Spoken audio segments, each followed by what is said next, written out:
provincia. Vamos a hablar ahora con, a ver, o mejor no con, sino vamos a hablar de moda. Y si de moda se trata, estimados, yo me hago a un lado, es Romina González. Adelante, Romy, todo tuyo. Bueno, lo mencionabas bien, Dani.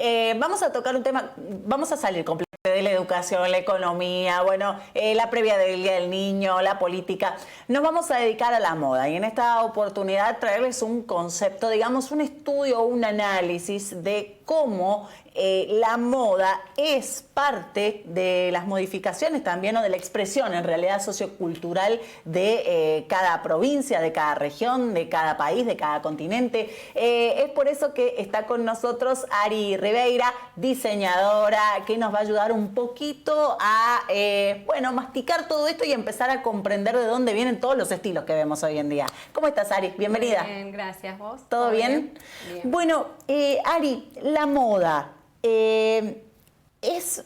A ver, muchas veces se trata este término, digamos, como se busca bajarle el precio, ¿viste? No es importante, no es interesante, digo, pero la moda dice mucho más de lo que en realidad simplemente ves en una revista o ves en los chicos o en la gente que le gusta la moda por la calle. Es una expresión sociocultural que se viene arrastrando, digamos, desde siempre, que está vinculada al clima, no sé, a la política, a la religión, a las coyunturas que atraviesan distintas zonas. ¿Cómo se mastica esto? Digo, ¿qué expresa la moda? Totalmente, como hablas vos, por ahí en la actualidad la gente, bueno, en la actualidad siempre se lo ha asociado como algo quizás más banal, algo más superficial. Porque por ahí te dicen moda y que pensás, nada, las pasarelas. La tendencia. Claro, no sé, cuerpos imposibles, modelando diseños imposibles y uno piensa, bueno, eso no tiene nada que ver conmigo y la realidad es que la moda en realidad es el reflejo de la sociedad, como decías vos, de su contexto económico, político, cultural y hasta religioso y esto ha sido así desde los inicios de la humanidad, básicamente. O sea, siempre se ha utilizado la moda o las prendas de vestir para poder comunicar algo. Totalmente, totalmente. Incluso al día de hoy nos sirve también para entender el contexto de una sociedad en el pasado. Entonces, es muy interesante. Por ejemplo, ¿querés que te doy ejemplos para ilustrar un poco esto? Como decías vos del clima, en el antiguo Egipto hacía mucho calor. Sí. Y las personas utilizaban algodón y lino, telas muy frescas, casi transparentes, de colores crema y naturales.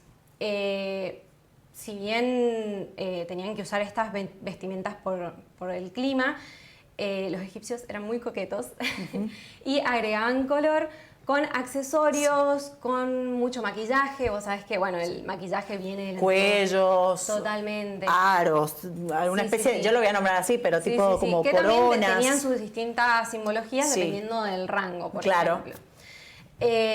Bueno, ya también si nos vamos, por ejemplo, al Imperio Romano, las togas, las famosas togas de los romanos, también indicaban el estatus social, según cómo se las envolvieran, según el color que utilizaban. Mira.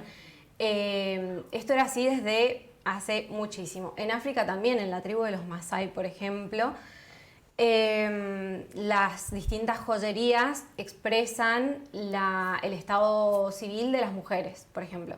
Entonces ahí vamos viendo cómo la moda se va relacionando con el contexto geográfico incluso y con el contexto político, de género.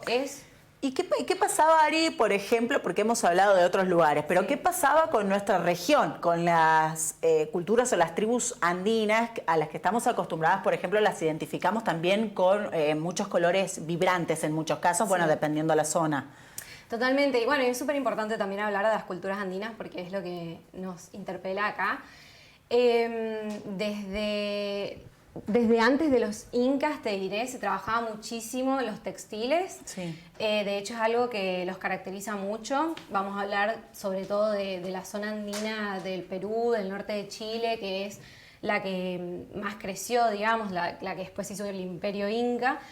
Y se caracterizan mucho por los telares que tenían incluso antes de la industrialización. Claro. Llevaron el telar a un nivel incomparable. Y también los mantos que utilizaban, ya hablando de los incas un poco posterior, también tenían sus distintas simbologías. Por ejemplo, para el luto se utilizaba en la cabeza. Sí. Los hombres usaban quizás algo menos decorado, las mujeres lo llevaban con un alfilercito tipo en forma de chal. Así que también tenía su simbología y su contexto. Bien.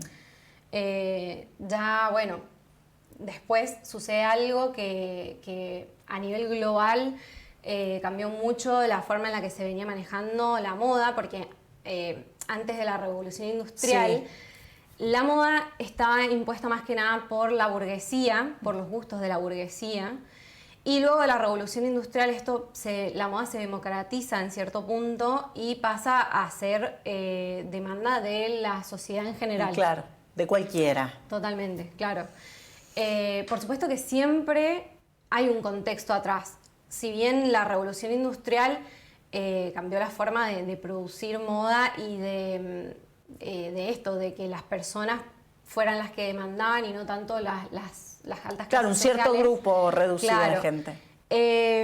Siempre también está el contexto atrás. Por ejemplo, las guerras mundiales cambiaron muchísimo la forma en la que la gente se vestía, por tema, por ejemplo, escasez de telas.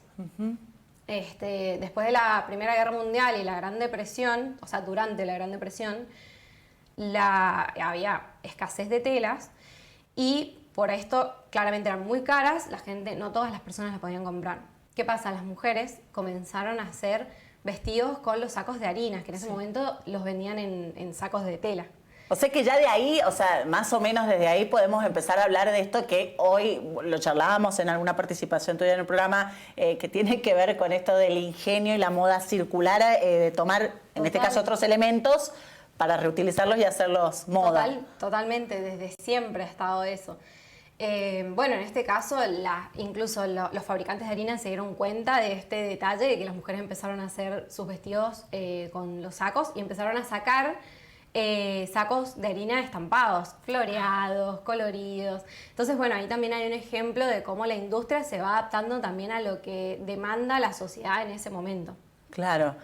Y después ya con el cambio de siglo, Ari, digo, ¿cómo es un poco más hacia la actualidad la moda? Digo, si nos venimos hasta hoy, hasta esta última década cuanto menos, ¿cuánto ha avanzado y cuánto se ha abierto el universo de la moda en el mundo y acá en el país? Bueno, han pasado un montón de cosas. Sí. Si querés lo dejamos para otro día hablar más específicamente del siglo XX, que es muy interesante en cuanto a moda, a industria, a un montón de cosas que pasaron.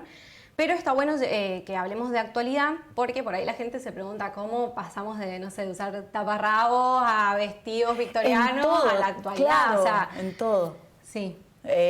Este tema, digo, que lo planteábamos también en parte como la importancia de cómo ha ido ciclo a ciclo la moda avanzando y evolucionando, pero también es importante, digo, decir y mencionar todo lo que eso comunica.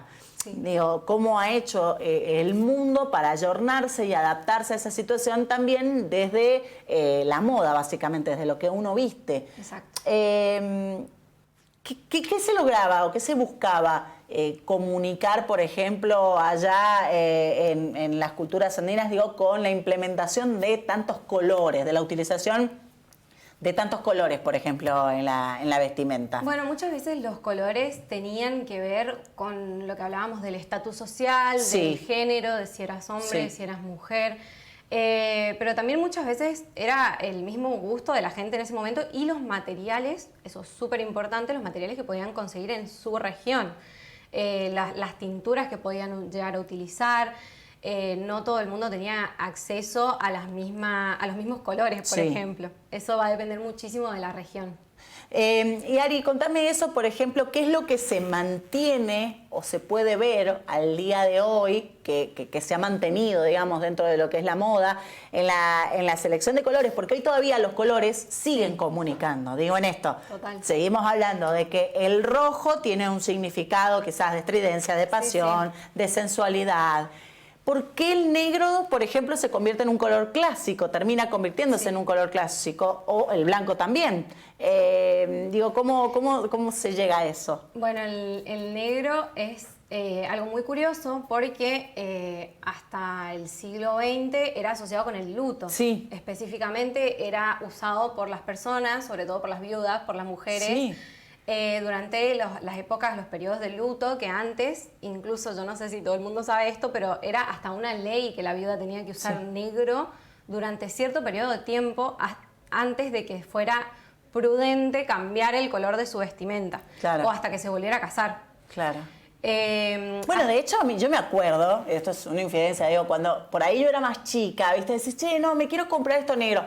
Ay, nena, negro, ¿viste? Era como que era jugado el color. Sí. De repente hubo como un quiebre en la actualidad, que pasamos de, che, el negro es medio raro, un color muy de luto, que los más pequeños, a que la moda de los más chiquitos estuviera, digamos, vinculada al negro. Hoy ves un montón de percheros con colores negros combinados con otros colores, pero a los peques los vestís de negro. Sí, te diría que el negro aparte es como que el básico que tenés que tener sí o sí en tu armario. Pero ¿cómo se pasó, digamos, de asociar al negro con para comunicar luto o tristeza o lo que fuese, a convertirlo en moda, en tendencia?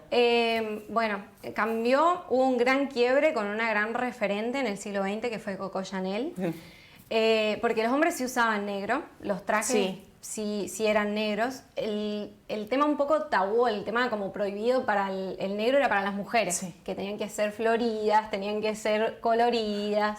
Vistosas. Y Coco Chanel cambia un montón de cosas en los años 20. Un montón de paradigmas, digamos, respecto a la indumentaria. Una de estas cosas fue usar negro para el día a día con su Little Black Dress, se llama, que sería el pequeño vestido negro.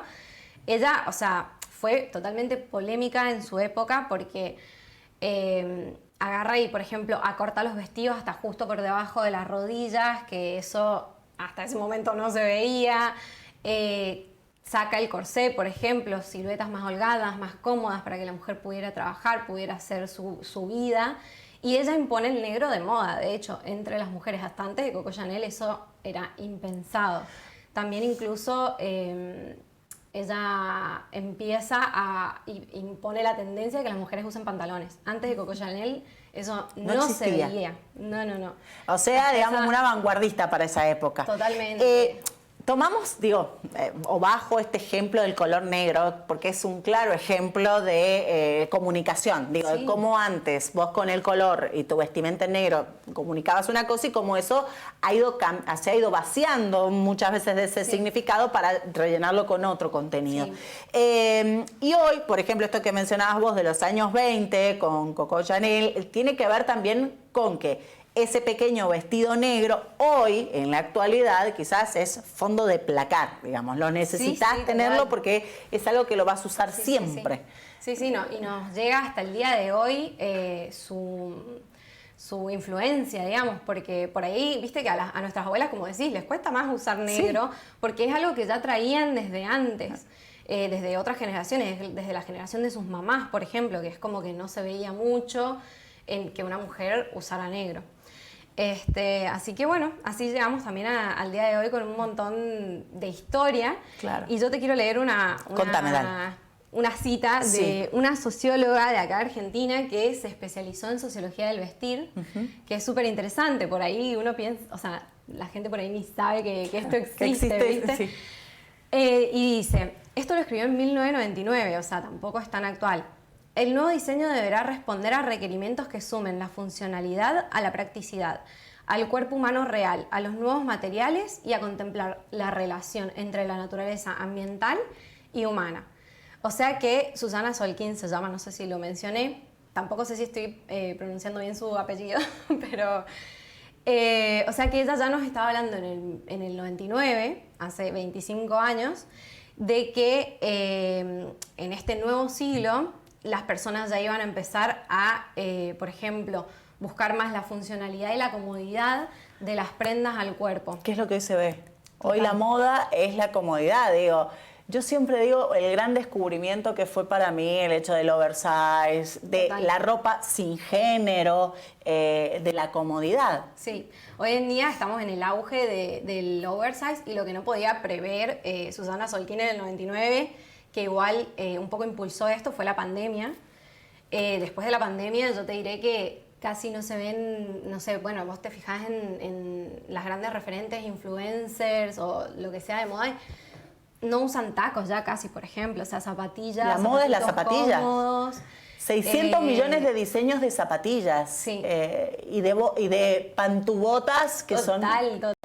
Zapatitos chatos, moda oversize. También es muy interesante ver el tema de la convergencia de los géneros y de que cada vez la ropa, o sea, no tiene género. Hoy en día se puede vestir igual una mujer, un varón, una persona... transgénero, claro, o como sea, quieran. y nada, o sea, eso en otros momentos de la historia no pasaba. Y también algo que menciona Susana Solquín son los avances tecnológicos y el creciente interés también por el cuidado del medio ambiente, que son dos cosas que también estamos viendo muchísimo hoy. Los biomateriales, las telas tecnológicas para distintos tipos de actividades.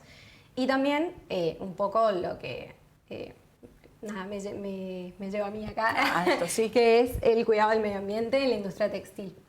Vamos a estar desarrollando con Ari todo este tema, pero arrancamos desde el inicio porque notamos que, bueno, al charlar en la vez anterior sobre moda circular y después, bueno, conociendo un poco más a Ari, a lo que se dedica, que es el diseño de indumentaria, digamos, esto de la moda circular, la reutilización, el diseño, tiene que ver directamente con una situación que también atraviesa actualmente nuestro país, por lo pronto, porque nos vamos a referir acá, pero que es tendencia y que esto no es que surge ahora, ya se venía haciendo desde antes, solo que no se hablaba de esto, no se comunicaba de esto. Así que bueno, quiero agradecerte, Ari, y bueno, seguramente vamos a estar nuevamente juntas charlando un poco más para desglosar el tema de la moda en el país, en el mundo y aquí en la provincia de San Juan.